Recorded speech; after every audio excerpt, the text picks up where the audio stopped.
The executive mansion in Albany, New York, has been home to, among others, Grover Cleveland, Theodore Roosevelt, Franklin Roosevelt and, for the past 9 years, Andrew Cuomo. Do you know, it's a lovely home, but it's not homey. Where's the homey part? Asked Sunday Morning host Jane Pauley. There is no homey part, said Governor Cuomo. We live more on the second floor. It is a little more casual and familiar. His father, Mario Cuomo, who died in 2015, was a 3-term governor of New York. I can see him sitting right in that corner watching a ball game, with the telephone, said Andrew. And he was never more than 10 feet away from the telephone. Today, Cuomo is having his moment, despite New York being the global epicenter of the COVID crisis this spring, suffering a staggering death toll of 25,000. New Yorkers give their governor an approval rating of nearly 80%. COVID arrived with a single confirmed case on March 1. 3 weeks later, infections now in the thousands, Cuomo shut down the state, some say not soon enough, and he marshaled New Yorkers to battle the curve. How high and how steep was in their hands? Pauley asked, you have a political jujitsu. You and a handful of other governors asked people to do hard things, and got more popular. Go figure. Cuomo laughed. This was a frightening period. People were afraid for their life, literally. How do I keep my elderly parents safe? You personally? I have felt that also. And I wanted to connect with the people I was talking to. And talk he did. From March 2 until just last Friday, 111 daily briefings kept New Yorkers informed, and riveted. You pick the 26,000 people who are going to die, while watching the curve rise. The state needed help from the federal government. Cuomo called on another New Yorker, President Trump, also from Queens. Some say that's where the similarities end. Cuomo recalled, I said to the president, there is only one truth. My state needs help. Every state needs help. This is a federal crisis. And if you shirk your federal responsibility, I will say that. And I was true to that. The president sent in the Army Corps of Engineers. We built temporary hospitals all across the state. He sent up the U.S. Navy ship Comfort to provide emergency backup beds.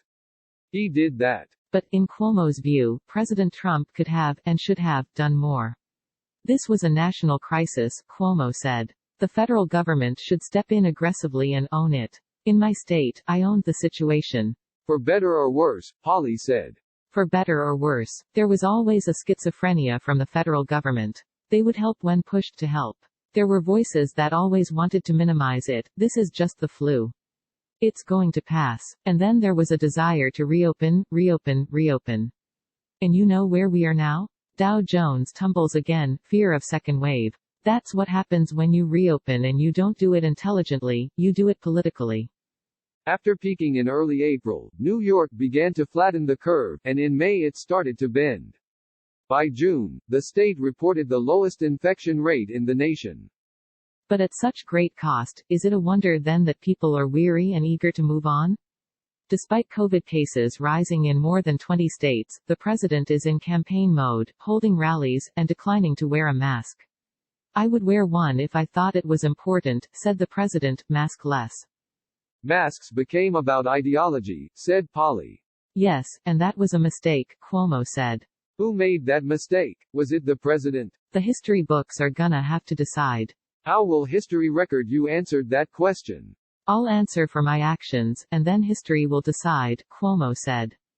History turns on times like these. In rapid succession, 3 seismic events, global pandemic, an economic aftershock, and then, on Memorial Day, 8 minutes and 46 seconds that galvanized the world.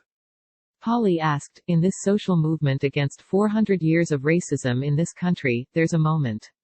How do you capture it? How do you make it last? Mr. Floyd's murder, that is one in a long list of horrendous situations, said Cuomo. You can go back to Rodney King 30 years ago, Amadou Diallo, brutalized. Eric Garner was killed in New York much the same way 6 years earlier. Outrage, but not the national, international outrage. I think because it's the same moment between COVID and Mr. Floyd's murder. We are one. We are connected. When you killed Mr. Floyd, you killed my brother, my family member. Just as millions of American families have watched history unfold, at home, together, so has the Cuomo family, in a grand house where old and new memories meet.